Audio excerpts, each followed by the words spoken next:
하다 보면은 안타까운 소식들을 많이 접합니다.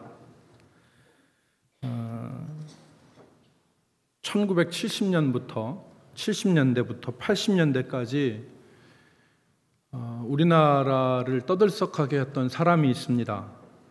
이 사람은 당시에 권력층과 부유층 집에 침입해서 그 집에 있는 모든 그런 귀중품이나 달러나 그다음에 보석이나 현금 같은 것들을 도둑질한 사람이었습니다. 그래서 사람들이 이 사람을 왜 주목했냐면 이 사람이 원칙을 한 5가지, 도둑질하는데 5가지를 세워놨는데 그 중에 하나가 자기가 도둑질한 거에 한 30% 정도는 가난한 사람들에게 나눠준다 하는 원칙을 가지고 도둑질을 했대요. 그래서 이 사람을 일명 사람들은 현대판 홍길동이다 혹은 대도다 이렇게 불렀습니다. 여러분이 어느 정도 나이가 있으신 분은 이분의 이름을 다 알 겁니다. 그래서 제가 이름은 말하지 않겠습니다. 그런데 이분이 그 당시 70년대, 80년도에 그 속되게 털은 집은 장차관 뜰 집은 뭐 그냥 여사로 털었고 그때 당시에 부총리의 집에까지 이 침입을 해서 그 집에 있는 것들을 다 가지고 나왔다고 그럽니다. 수많은 기업인들의 집에서 무수한 금품을 훔쳤는데 아까 말씀드린 대로 달러나 현금 이런 것은 뭐 기본이고 그 물방울 다이아몬드라는 것을 여러분 들어보셨죠? 그 물방울 다이아몬드도 이분이 훔쳤대요. 어떻게 생겼는지도 모르지만 하여튼 그 물방울 다이아몬드까지 이분이 훔쳤답니다. 그러니까 이 사람이 세상 사람들에게 알려진 것은 1982년에 이분이 그 재판 중이었어요. 붙잡혀서 재판을 진행하는 도중에 탈주를 했습니다. 도망친 겁니다. 그래서 아마 그 수사반장에서 아주 강력한 범죄를 꼽으라고 했는데 이분이 그 안에 들었는데 지붕을 날아다녔다고 그래요. 지붕을. 그러니까 아마 40대 정도 됐을 텐데 그런 민첩함이 있었다는 겁니다. 그런데 5일 만에 이분이 검거가 됐습니다. 그리고 이후에 15년 동안 청송감호소에서 수감 생활을 했습니다. 83년에부터 시작해서 그래서 98년에 출소를 하게 되는데 1990년에 이분이 그 교도소 안에서 신앙을 갖게 됩니다. 영접을 하게 돼요. 독실한 신앙생활을 했다고 합니다. 1998년에 출소한 이후에 이분이 우리가 잘 아는 이런 보안업체, 경비업체, 우리나라의 제일 유명한 경비업체의 자문위원이 됐습니다. 그러니까 어떻게 뚫고 들어가는지를 아니까 어떻게 막는지도 알 거 아니겠어요. 그러니까 자문위원 되고 우리나라 유수한 경찰대학에서 강의를 했습니다. 범죄에 대한 강의를 했습니다. 그리고 결혼도 하고 그래서 거듭난 사람의 좋은 사례로 이 사람이 살았습니다. 이분이. 그렇게 살면 좋았을 텐데 2000년에 출소한 지 2년 되던 해에 신앙 간증을 하기 위해서 일본으로 갔는데 거기서 절도 행각으로 일본 경찰에 붙잡힙니다. 일본의 가정집 3곳을 침범해서 도둑질을 했는데 일본 경찰한테 잡혀서 3년 6개월을 선고받습니다. 충격이었습니다. 우리나라의 대단한 충격이었습니다. 어떻게 독실한 신앙생활을 하고 주님을 영접한 사람이 그리고 신앙 간증을 하기 위해서 일본까지 넘어간 사람이 그 일본에서 도둑질을 할 수 있을까? 3년 6개월을 선고받고 이분이 2004년에 복역을 하고 2004년에 귀국을 하는데 귀국하고 1년 만에 2005년에 다시 주택 침입 절도 사건을 벌입니다. 다시 도둑질을 합니다. 그리고 2010년에는 작물 알선 혐의로 구속이 됩니다. 그리고 지난 2013년에는 70대의 나이입니다. 지금 이분이 85래 81세인데 2013년에 70대에 여러분 일명 유명한 거 있죠. 공사장에 쓰는 이 물음표 있는 그 연장 빠루를 가지고 강남의 고급 아파트 단지를 털다가 구속이 됩니다. 그래서 2005년에 출소를 하게 되는데 2005년에 출소 5개월 만에 다시 용산의 고급 주택가에 침입해서 도둑질을 합니다.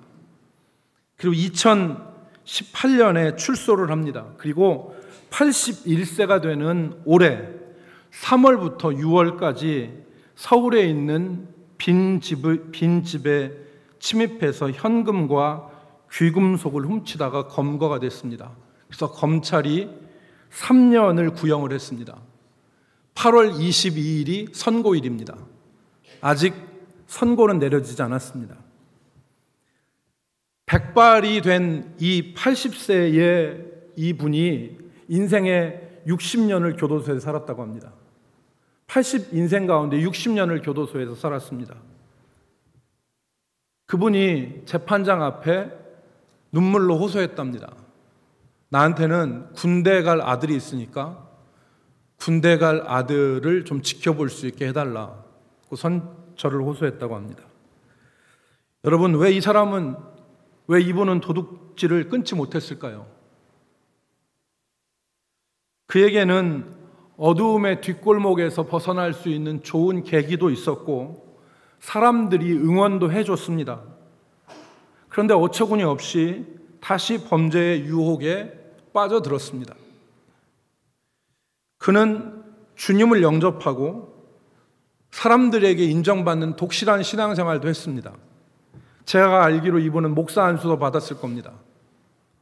선교 활동을 하기 위해서 일본으로 건너갔습니다. 그런데 왜 반복적인 범죄의 늪에서 헤어나오지 못했을까요? 우리는 쉽게 그 사람의 믿음이 진짜가 아니었기 때문에 그렇다 이렇게 말할 수도 있습니다. 진짜 믿음이었다면 그런 일을 하지 않았을 것이다 라고 믿음을 옹호하면서 결론 내릴 수도 있습니다. 그런데 정말 그렇습니까? 여러분, 이분의 문제를 잠시 접어두고 우리 자신에게로 잠깐 생각의 방향을 한번 틀어보겠습니다. 우리 안에는 혹시 이런 문제가 없습니까? 세상을 떠들썩하게 하는 조아무개 이분의 경우처럼 세상을 떠들썩하게 하는 문제는 아니지만 반복되어지는 실패와 연약함 가운데 우리가 존재하지 않는가 한번 생각해 보기를 바랍니다. 하고 나서 후회하는 일들, 하지 말아야겠다고 다짐했어도 실패하는 일들이 내 안에는 없습니까? 왜 우리는 믿음이 있는데 이런 상태에서 완전히 벗어나서 승리하지 못하고 실패를 경험할까요? 왜 우리는 기도하는 대로 살지 못할까요? 더 궁극적으로 나아가서 우리가 죄와 유혹에서 승리할 수 있는 방법은 무엇일까요?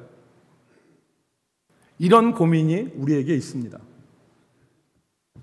이런 문제를 기록한 책이 바로 우리가 읽은 사사기라고 하는 책입니다. 사사기는 이스라엘 백성들이 죄로 인하여서 반복적으로 넘어지고 그 죄 가운데서 하나님의 은혜를 경험하고 그래서 잘 살아야 되는데 또다시 넘어지고 하는 이러한 모습들을 우리에게 보여주고 있습니다. 여러분, 사사기라고 하는 책은 우리가 지난주에 살펴봤던 것처럼 여호수아가 죽고 난 이후부터 이스라엘의 왕이 세워지기 직전까지, 그러니까 약 370년 내지 350년 됩니다. 여호수아가 죽은 1370년부터 이스라엘의 왕이 세워지는 주전 1000년에 이르는 이 350년 동안 이스라엘의 사사들이 세워지는데, 그들이 세워질 때 하나님의 백성들이 넘어졌다가 은혜를 받고 다시 넘어지고 하나님 앞에 부르짖고 하는 이 반복되어지는 악순환이 사사기에 기록이 되어 있습니다. 그래서 여러분, 우리가 잘 아는 대로 온니엘, 그리고 에훗, 드보라, 입다, 기드온, 삼손 같은 사람들이 이 시대에 나왔던 사람들입니다. 이 시기 가운데 이스라엘은 엄청난 혼란을 겪죠. 엄청난 혼란을 겪습니다.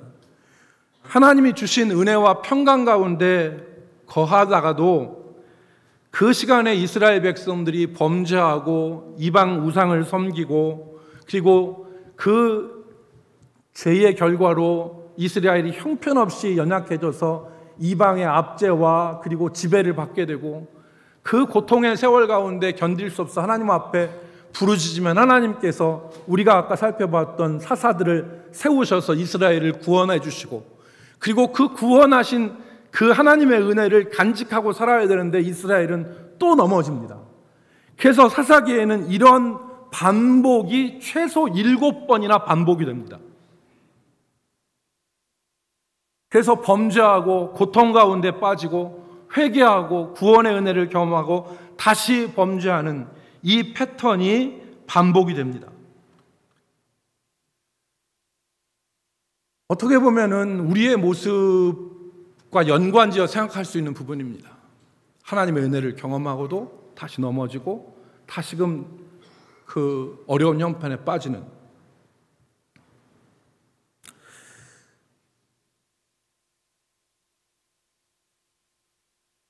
이 사사기를요 1장부터 21장까지가 있는데, 이 사사기의 이 패턴, 이 죄악의 악순환의 반복적인 패턴이 계속 되어지는데, 사사기는 이 계속 되어지는 영원한 도돌이표로 끝나지 않습니다. 비극적인 결말을 사사기에는 얘기합니다. 넘어지고 일어나고 넘어지고 일어나는 것이 영원히 계속될 것 같은데 그게 아니라는 거예요. 그 죄악 가운데 계속 있으면 감당할 수 없는 비극 가운데 넘어진다.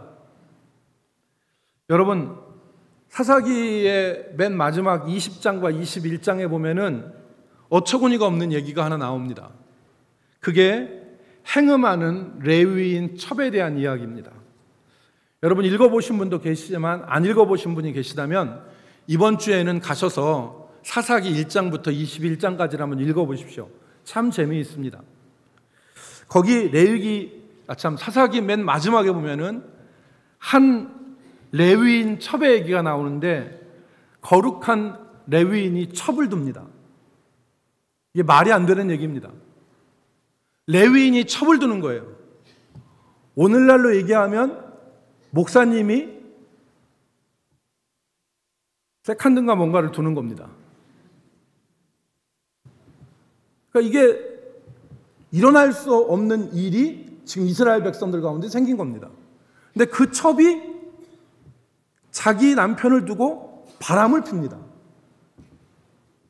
그러니까 이 얘기도 얼마나 어처구니 없습니까?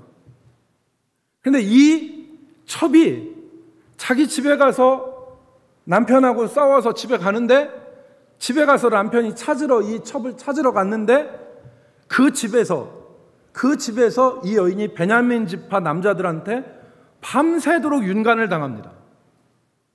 그리고 밤새도록 윤관을 당하다가 새벽 옆에 자기 집 문지방에 손을 걸치고서 죽습니다. 이게 무슨 얘기냐면, 오늘 교회에 어떤 자매가 있는데 그 자매가 교회 남자들한테 밤새도록 강간을 당한 겁니다. 이게 있을 수 있는 얘기입니까? 그게 지금 이스라엘에서 일어나고 있는 거예요. 이 레위인이 어떻게 하냐면, 그 죽은 새벽녘이 되어서야 자기 집 앞에 문지방에 손을 걸치고 죽은 그 여인의 시신을 12토막을 냅니다. 그래서 그 토막을 이스라엘 각 지파로 다 보냅니다. 엽기적인 행각이죠. 그런데 이 토막난 것을 보고 이스라엘이 분노해서 이스라엘 전 민족이 베냐민 지파 하나를 놓고 전쟁을 벌여서 베냐민 지파를 완전히 몰살을 시킬 지경까지 갑니다. 하나님의 은혜가 아니었다면 베냐민 지파는 이 땅에서 씨가 말랐을 것입니다. 그런 얘기가 바로 사사기 맨 마지막에 기록되어 있습니다. 그러니까 사사기의 맨 마지막은 뭐냐? 이 반복되어진 패턴, 죄악의 패턴의 결말은 전차바퀴처럼 무한궤도로 그렇게 반복되어지는 그런 죄악과 은혜와 죄악과 은혜, 죄악과 은혜의 반복이 아니라 비극의 마침표를 찍는 것이다 라는 것을 보여주는 것입니다. 우리가 읽은 말씀은 사사기 2장 11절부터 19절은 이 네 가지의 이스라엘의 삶의 모습을 정확하게 기술해 놓았습니다. 그래서 2장 11절로 13절까지는 이스라엘 백성이 범죄를 다뤄요. 하나님이 그들에게 약속의 땅을 주셨는데 그 약속의 땅에서 그들이 믿음으로 살고 의로 살아야 되는데 그렇지 못했다. 그래서 여러분 한번 봅시다. 이 사사기 2장 11절로 13절 말씀을 같이 읽어볼까요? 이스라엘 자손이 시작. 이스라엘 자손이 여호와의 목전에 악을 행하여 바알들을 섬기며 애굽 땅에서 그들을 인도하여 내신 그들의 조상들의 하나님 여호와를 버리고 다른 신들 곧 그들의 주위에 있는 백성의 신들을 따라 그들에게 절하여 여호와를 진노하게 하였으되 곧 그들이 여호와를 버리고 바알과 아스다롯을 섬겼으므로 이스라엘이 심지 않은 포도원과 심지 않은 무화과 나무, 자기가 짓지 않는 집과 파지 않는 우물을 거두게 하시고 그 안에서 평강으로 살게 하신 하나님을 잊어버리고 하나님을 버리고 이방 신들을 섬기면서 악한 길로 나갔다는 겁니다. 여기에 하나님이 이스라엘 백성들을 그냥 두지 않으시죠. 부모가 회초리를 들어서 자식을 징계하는 것처럼 이스라엘을 징계하시죠. 14절과 15절입니다. 하나님이 주변에 있는 블레셋을 사용하셔서 주변에 있는 미디안을 사용하셔서 주변에 있는 모압을 사용하셔서 이스라엘을 압제하게 하시고 그들을 신음 가운데 있게 하시고 괴로움 가운데 살게 하신 것입니다. 14절 15절 읽겠습니다. 여호와께서 시작.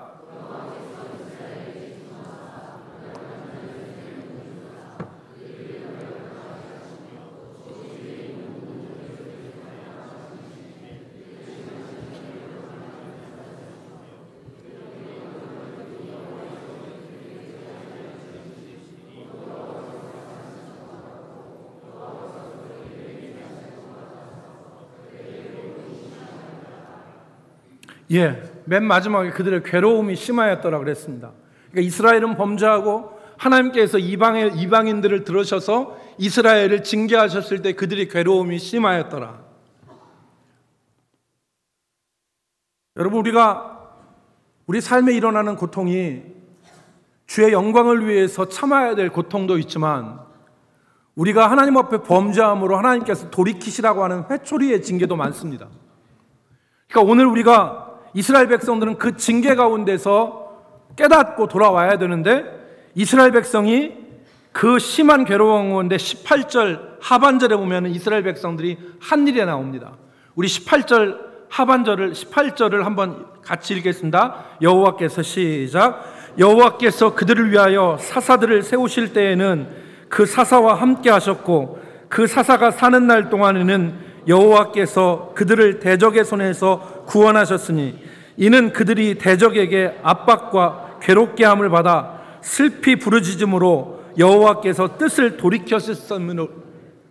돌이키셨음이거늘 그랬습니다. 그들이 부르짖었다는 거예요. 여기 그들이 본문에 보니까 그들이 슬피 부르짖음으로, 이 말은 정확하게 얘기하면 회개했단 말이 아닙니다.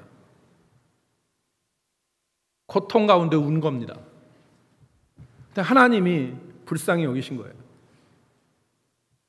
여러분, 여기 다 부모님들이신데 부모님들이 자녀의 교육을 위해서 자녀들한테 회초리를 들고 자녀들한테 벌을 주는데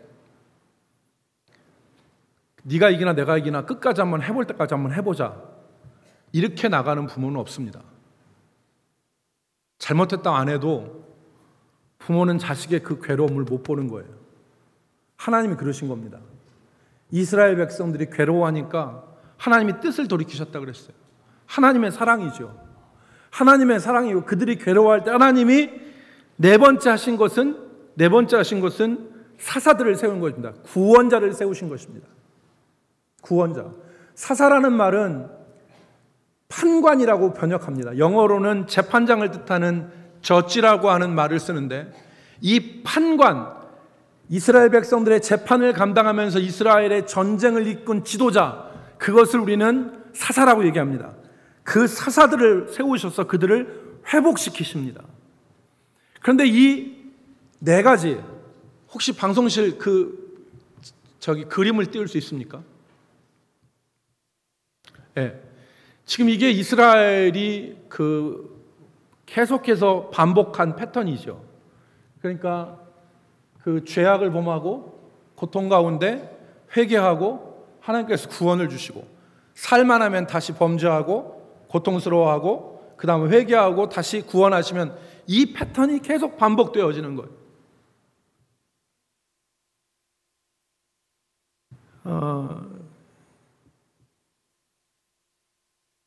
오늘 우리가 생각해 볼 것은 두 가지입니다. 첫 번째는 왜 이런 반복적인 악순환이 일어났느냐 하는 문제고, 두 번째는 이 악순환의 고리에서 어떻게 벗어날 수 있느냐, 이 두 가지를 우리가 같이 생각해 보도록 하겠습니다. 먼저 악순환의 이유는, 간략하게 말하면 이스라엘이 이렇게 악순환에 빠진 이유는 몰아내지 않은 가나안 부족들과 그들의 우상들 때문에 그렇습니다. 이스라엘 백성들이 가나안 땅을 정복할 때 그 가나안 땅을 전부 다 정복한 게 아닙니다. 몰아내지 못한 가나안 부족이 있었습니다. 그래서 여러분, 사사기 1장 27절부터 34절의 말씀에 보면 이스라엘이 내몰지 못한 가나안 부족과 그 땅이 기록되어 있습니다. 방송실 혹시 그 지도를 한번 보여주십시오. 저 지도가, 여러분, 저 지도에서 붉게 표시된 부분이 이스라엘이 정복한 지역입니다. 그리고 저 파란색 지역, 그리고 저 여러분들 보시기에 오른쪽이죠. 이 오른쪽 지역에 있는 지역이 이스라엘이 정복하지 못한 지역입니다. 그러니까 해변 지역, 블레셋 지역과 저 윗지역, 저곳은 이스라엘이 정복하지 못한 땅입니다. 그래서 오늘 사사기 1장 34절에 보면 단 지파 같은 경우에는 아모리 족속이 결심하고 이 단 족속을 산골짜기로 밀어 넣어서, 그러니까 여러분, 지금 이 붉은 지역이 이스라엘 중앙 산지입니다. 예루살렘이 높이가 800m 고지에 있는데 이 해변까지는 800m에서 완만하게 쭉 내려갑니다. 그 완만하게 내려가는데 아모리 족속이 이 단지파를 정복하지 못하게 골짜기, 한 800m 있는 산 골짜기에 내려오지 못하게 완강하게 막으니까 이 단지파가 자기들에게 주신 영토를 확보하지 못합니다. 그래서 이스라엘 백성이 완전히 땅을 정복하지 못하고 남은 가나안 족속과 그들의 우상이 약속의 땅에 버젓이 남아 있게 된 겁니다. 그래서 오늘 2장 2절 말씀에 보시면 하나님께서 이스라엘을 책망하시죠. 너희는 이 땅 주민과 언약을 맺지 말며 그들의 제단을 헐라 하였거늘 너희가 내 목소리를 듣지 아니하였으니 어찌하여 그리하였느냐. 왜 안 몰아냈냐 이 말입니다. 왜 안 몰아냈느냐. 그리고 이어지는 3절 말씀에 보면 그 쫓아내지 않은 이방 백성들이 너희 옆구리에 가시고 그 우상이 너희에게 올무가 될 것이다. 그러니까 쫓아내지 않은 이방 민족들이 옆구리에 가시, 여러분 옷 옆에다가 옆구리에 가시가 하나 있는데 이게 움직이려고 하면은 얼마나 걸추장걸스럽겠습니까? 이게 움직일 때마다 찌르지 않겠어요? 옆구리에 가시고 너희에게 올무다. 왜 올무냐? 이게 항상 범죄하게 만들어요. 여러분, 바알과 아스다롯이라고 하는 이방 신의 이름이 나오죠. 이거를 어렵게 생각할 필요 없습니다. 이방 신인데 바알은 풍요와 물질의 신이에요. 오늘로 얘기하면 돈입니다. 바알은 돈 줄게예요. 돈 줄게. 아스다롯은 다산과 쾌락의 신이에요. 여신인데 아스다롯인데 여러분 그 나중에 성지순례 가면 이 아스다롯의 이 유방이 한 열 몇 개, 20몇 개가 달려 있습니다. 동상이 있어요. 그리고 아스다롯의 여자 사제들이 아스다롯 신전에 있어서 신전에 참여한 남성들이 아스다롯의 여자 사제들과 함께 합법적으로 행음을 하였습니다. 그러니까 아스다롯은 오늘로 얘기하면 쾌락과 섹스입니다. 이게 항상 옆에 있는 거예요. 그래서 이스라엘 백성이 신앙을 좀 차리고 정신 차리고 살면 이런 것에 눈을 안 두는데 마음이 좀 느슨하면 돈에 팔리고 쾌락에 팔리고 이 물질에 팔리고 다 팔리는 거예요. 그러니까 이게 너희에게 올무가 된다는 거예요.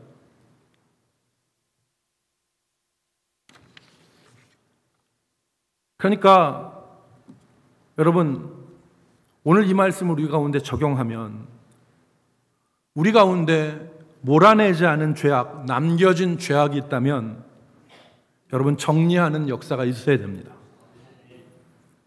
그렇지 않으면 우리는 이 악순환에서 벗어날 수가 없어요. 만약에 나를 범죄하게 하는 악한 습관이 내 삶에 존재한다면 그것을 몰아내야 됩니다. 안 그러면 이것이 우리 옆구리의 가시와 우리 길에 올무가 되어지는 것이죠. 여러분, 야곱이 창세기 35장에서 세겜 잘못 건드려서 가나안 땅에서 도안해든 쥐가 돼서 죽게 되지 않습니까? 그때 사방의 가나안 족속 가운데 죽게 되었을 때 야곱이 어디로 올라가냐면 베델로 올라갑니다. 은혜 받았던 창세기 28장에 베델로 올라가서 그 베델에서 하나님의 말씀을 듣죠. 그때 하나님께서 말씀하신 것이 창세기 35장에 나오는데 첫 번째가 너희 의복을 바꿔라. 이방신을 버려라. 너희 자신을 정결하게 하라. 그러니까 하나님이 말씀하신 것은 이방신들을 버리고 의복을 바꾸어 입고 너희 자신을 성결하게 하라. 이 세 가지였어요. 그래서 야곱의 후손들이 의복을 바꿔 입고 자신을 정결하게 하고 이방신들을 버리고 귀에 있는 귀고리까지 다 꺼내서 상수리 나무에 묻어버리고 출발을 하였더니 사면 고울이 야곱의 족속을 크게 두려워하여 추격하는 자가 없었더라 그랬습니다. 그러니까 오늘 우리 가운데서 만약에 던져버려야 될 것, 정리해야 될 것들이 있다면 오늘 우리가 깨닫는 마음으로 주님 앞에 기도하고 정리할 수 있기를 주의 이름으로 축복합니다. 그럼 두 번째는 이 악순환에서 벗어나는 길이 뭐냐? 악순환에서 벗어나는 길이, 여러분, 사사기의 맨 마지막, 아까 제가 사사기의 맨 마지막 20장, 21장은 이 비극적인 악순환의 결론이 무엇인가를 우리에게 가르친다고 그랬죠.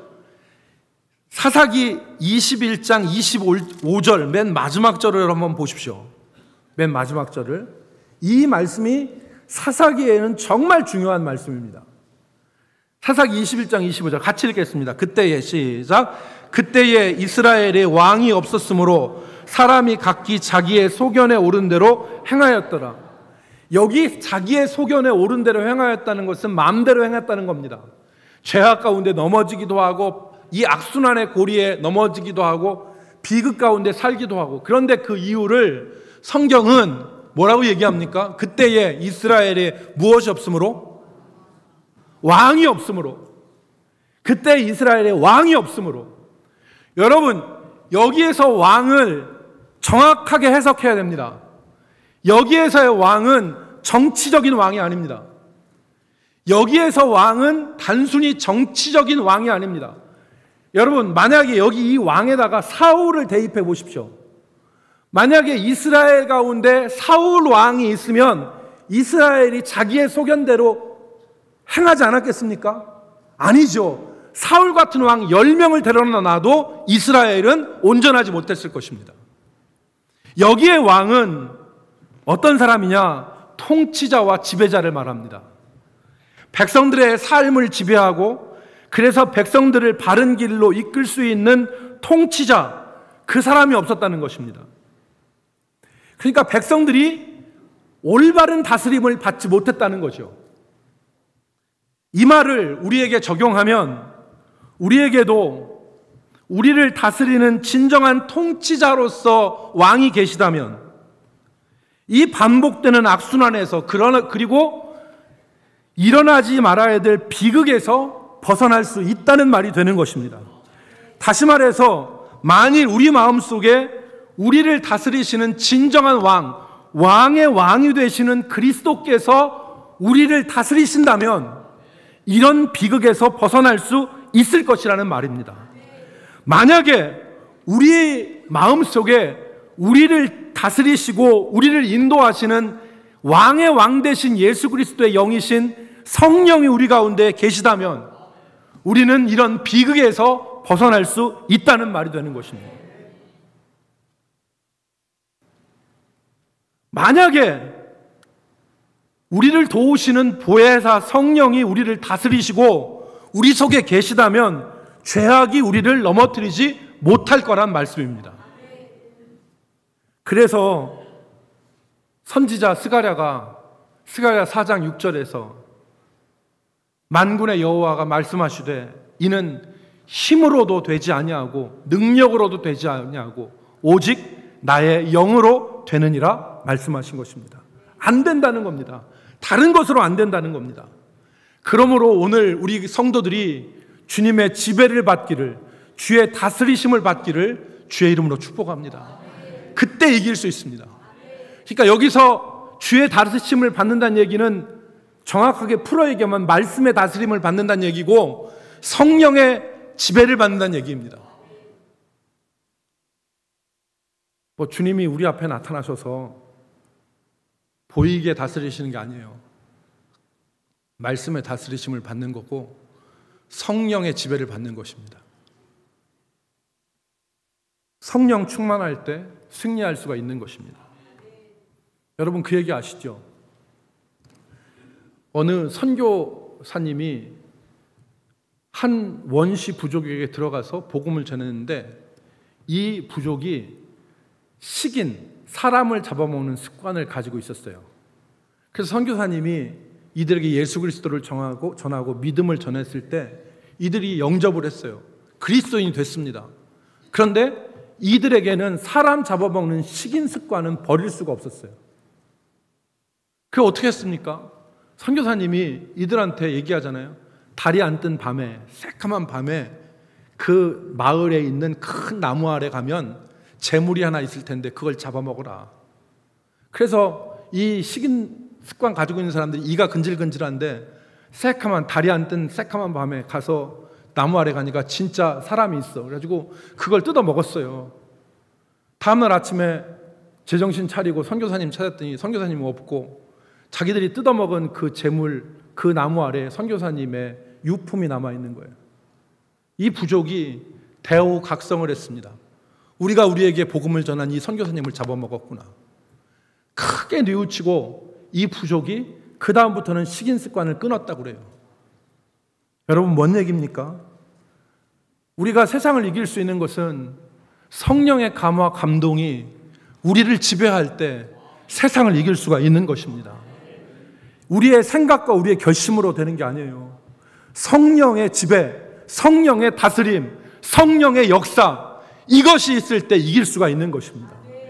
그러므로 오늘 우리가 생각할 것은 오늘 우리의 삶 가운데서 이 성령 충만 받을 수 있는 길인 말씀과 기도를 우리 삶에서 고양시켜야 돼요. 말씀이 충만하고 그리고 기도할 때 성령이 충만하잖아요. 그래서 지난 수요일에 우리가 배운 것처럼 마가복음 9장에 보면 예수님이 더러운 귀신을 내쫓으실 때 다른 것으로는, 기도의 다른 유로는, 다른 것으로는 이러한 것이 나갈 수가 없다. 그러니까 오직 성령 충만하고 기도할 때 이 역사가 일어나는 것입니다. 근데 여러분, 우리가 이 기도와 말씀을 종교적인 장식품으로 전락시켜요. 우리가 싸워야 되는데, 이 기도와 말씀이라고 하는 걸 가지고 싸워야 되는데, 기도와 말씀은 우리 신앙생활 가운데 장식품이에요. 기도하는 자리에 안 나와요. 말씀 진지하게 안 돼요. 그리고서 내 것 갖고 싸워요. 그러니 날마다 지죠. 주님이 주신 강력한 무기가, 성령 충만의 역사가 그곳에서 일어나는데, 내 생각 갖고 내 힘 갖고 싸우려고 하다 보니까 백전백패죠. 성도들이 다 같이 모여서 기도하는 그 자리가 성령 충만 받는 자리인데, 그 자리는 몇몇 사람만 나오고 나오는 사람만 나와요. 예배 드리는 자리가 주님의 다스림을 받아야 되는 자리인데, 그 자리는 그냥 종교적인 형식의 시간으로 떼어버려요. 그러니 무슨 성령 충만을 받아요? 여러분, 제가 지난 주간에 휴가 아니었습니까? 그래서 제가 지난 주간에 가족들하고 영화를 하나 봤습니다. 무슨 영화를 봤겠을까요? 제가 봉오동 전투라는 걸 봤어요. 근데 봉오동 전투가 무슨냐, 우리나라 일제 강점기 때 우리나라 독립군들이 봉오동이라고 하는 산의 고지에서 일본군과 싸우는 것인데, 우리 독립군을 일본의 무패 최강 부대가 와서 섬멸하려고 토벌대가 와요. 그래서 이 봉오동이라고 하는 이 딱 막힌 고지 가운데 몰아넣는데, 거기 나오는 주인공 유준열이 이 일본군 토벌대를 유인을 해요. 그래서 일본군 토벌대가 새까맣게 와서 막 있는데, 이 독립군이 소총으로 한 방 한 방 쏴가지고, 이게 한 방 한 방 쏴가지고 죽이기도 하고 하는데, 유준열이 막 그 제주도 오름처럼 이렇게 능선 있는 고기를 막 뛰어 올라갑니다. 일본군들이 막 잡으려고 뒤에 새까맣게 몰려와요. 그런데 당할 재주가 없어. 그런데 이 꼭대기에 올라가서 유준열이 돌무더기를 갖다가 확 치워요. 그래서 그 돌무더기를 해치고서 하나를 딱 꺼내는데, 그게 뭐냐면 기관총이에요. 기관총을 가지고 막 올라오는 일본군들을 향해서 다다다다다다다다다다다다다 쏴드는데, 일본군들이 추풍 낙엽처럼 다 떨어지는 거예요. 감히 뭐 상상할 수 없을 정도의 역전이 이루어지죠. 보신 분들은 다 웃네 지금은. 그러니까 제가 그걸 보고 얼마나 속이 시원하든지. 그런데 제가 생각을 했어요. 무슨 생각을 했냐, 우리가 주님이 주신 기관총과 같은 이런 성령 충만과 말씀과 기도는 다 돌무더기 속에다 파묻어버리고, 저 일본 무패의 일본군을 맨주먹으로 내 것 갖고 싸워보겠다고 대드는 게 아닌가. 사랑하는 성도 여러분, 내 힘과 내 능력으로는 안 됩니다. 성령의 감동이 있어야지 죄악을 이기고 승리할 수가 있습니다. 기도하는 자리, 주님의 다스림을 받을 수 있는 자리를 사모하십시오. 내가 성령 충만 받을 자리가 어디입니까? 내가 주님의 다스림을 받을 수 있는 시간이 언제입니까? 오늘 우리들이 이것을 기억하여서 은혜를 사모하고 그 성령 충만할 때 주의 감화 감동으로 능히 죄악을 이길 수 있고, 이 악순환과 비극의 고리에서 벗어날 수 있음을 기억하여 주의 뜻대로 살아갈 수 있는 저와 여러분이 되시기를 주의 이름으로 축복합니다. 거룩하신 하나님, 우리가 주의 말씀 붙잡고 승리하기를 소망합니다. 내 힘과 내 재주와 내 능력으로 싸우지 않게 하시고, 우리에게 주신 강력한 성령의 은혜로 이 고리를 끊게 하여 주시옵소서. 주께서 사모하는 심령들마다 은혜로 채워주시고, 인간의 생각과 인간의 계획으로 안 되는 하나님의 역사가 성령의 도우심 가운데 이루어짐을 믿게 하여 주셔서 하나님의 뜻대로 기도하며 주의 다스림 받게 하여 주옵소서. 예수님의 이름으로 기도 올리옵나이다.